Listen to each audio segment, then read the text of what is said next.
تو دوستو یہ 23 کا ابتدائیہ ہے۔ ابتدائیہ سے مراد یہ پہلا چیپٹر دریائے نیل کا پھول کے نام سے ترجمہ ہوا ہے اس پہلے چیپٹر کا۔ شروع کرتے ہیں۔ جس زمانہ کا یہ قصہ ہے، مصر میں طیبی کا صحرا عیسائی راہبوں سے آباد تھا۔ دریائے نیل کے دونوں کناروں پر دور دور تک جھونپڑیاں پڑی تھیں جو ان راہبوں نے مٹی اور پتوں سے بنائی تھیں، اور ان میں اتنا فاصلہ رکھا تھا کہ ان کے رہنے والوں کو تنہائی بھی نصیب رہے اور اگر ضرورت ہو تو وقت پر ایک دوسرے کی مدد کو بھی آسانی سے آ سکیں۔ جھونپڑیوں سے کچھ اونچے نکلے ہوئے گرجا بھی جا بجا موجود تھے۔ ان کی چوٹیوں پر صلیبیں نصب تھیں۔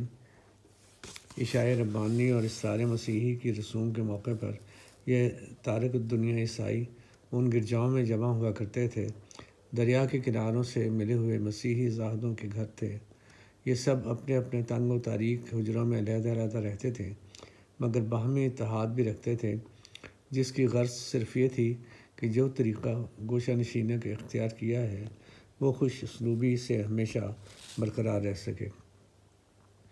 یہ زاہد و راہب بڑے پرہیزگار ہوتے تھے۔ جب تک آفتاب غروب نہ ہو کچھ کھاتے پیتے نہ تھے، اور کھانے میں سوائے روٹی، نمک اور زلفے کے ساگ کے اور کچھ نہ ہوتا تھا۔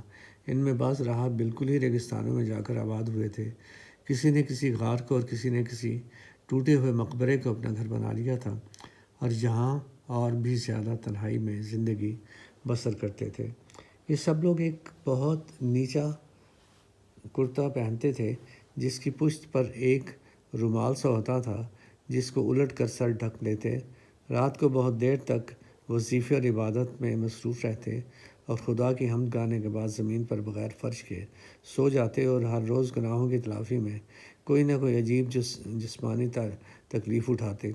آدم کے سب سے پہلے گناہ کے کفارے میں انہوں نے اپنے جسم کو ہر طرح کی راحت و آسائش سے محروم کر دیا تھا، اور یہی نہیں بلکہ اپنے تن بدن کی اتنی خبر نہ رکھتے تھے جو ہر انسان کے لیے بالکل ضروری ہوتی ہے، اور سمجھتے تھے کہ بدنی امراض جس قدر زیادہ ہوں اسی قدر روح کی اصلاح بھی زیادہ ہوتی ہے، اور جسم کی زینت کے لیے پھوڑے پھنسیوں سے بڑھ کر کوئی چیز نہیں، بلکہ انہی زخموں سے انبیاء بنی اسرائیل کے اس قول کی تصدیق ہوتی تھی کہ صحرا پھولوں سے ڈھک دیے جائیں گے۔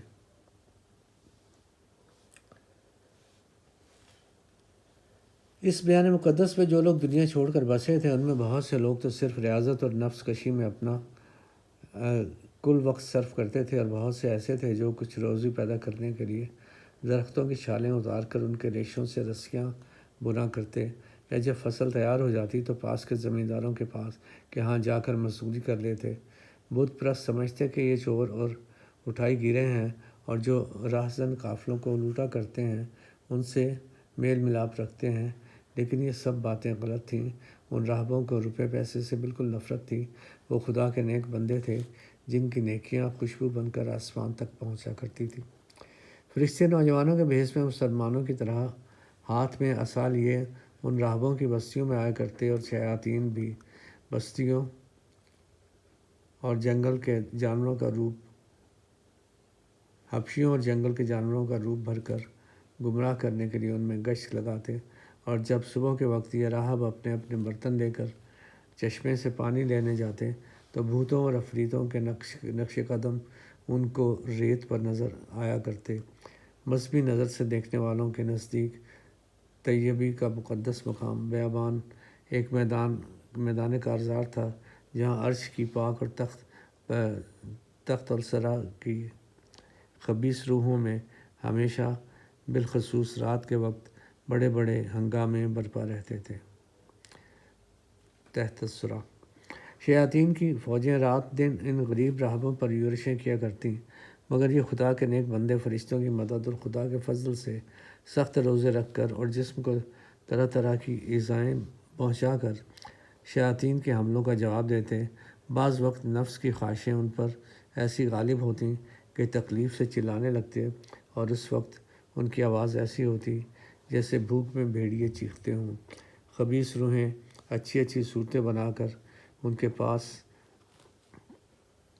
آیا کرتیں، گو دراصل یہ کریہ منظر ہوتی تھیں، لیکن اپنی بری طبیعت کو چھپانے کے لیے اچھی صورت بنا لیتیں، اور صحرا طیبی کے تارک الدنیا اپنی اپنی جھونپڑیوں میں عیش و عشرت کے وہ نقشے دیکھا کرتے جو اس زمانے کے عیاشوں اور بدکاروں کے ذہن میں بھی نہ آتے تھے۔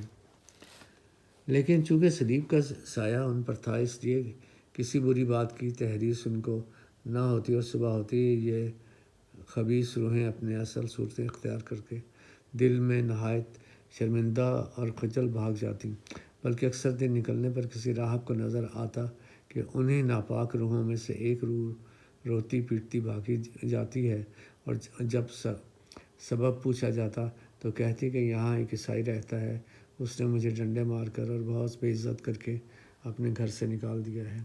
صحرا کے سن رسیدہ راہب خوب جانتے تھے کہ گناہ گاروں پر ان کا کس قدر رعب چھایا رہتا ہے۔ بعض وقت دنیا داروں کے ساتھ ان بوڑھے راہبوں کی نیکیاں بھی نہایت خطرناک ہوتی تھیں۔ خدائے برحق کے مقابلے میں خطا کاروں کو سزائیں دینے کا اختیار ان کو مسیحی رسولوں سے ودیعت ہوا تھا۔ جس کسی کو خاصی سمجھ لیتے، پھر اس کو کہیں پناہ نہ ملتی۔ شہروں یہاں تک کہ اسکندریہ میں بھی لوگ بہت خوفزدہ ہو کر کہا کرتے کہ ان بوڑھوں کا ڈنڈا جس پر پڑ گیا، پھر زمین شک ہو کر اس کو نگل ہی جاتی ہے۔ اسی وجہ سے تمام بدکار، خاص کر نقال اور مسخرے قصبیاں اور متنال پادری ان سے لرزتے رہتے ہیں۔ تو دوستو آج یہیں تک، یہ آگے بڑھے گا، ایک دم سے گلے میں خراش شروع ہو گئی ہے، تو انشاءاللہ اسے کنٹینیو کریں گے۔ Thank you.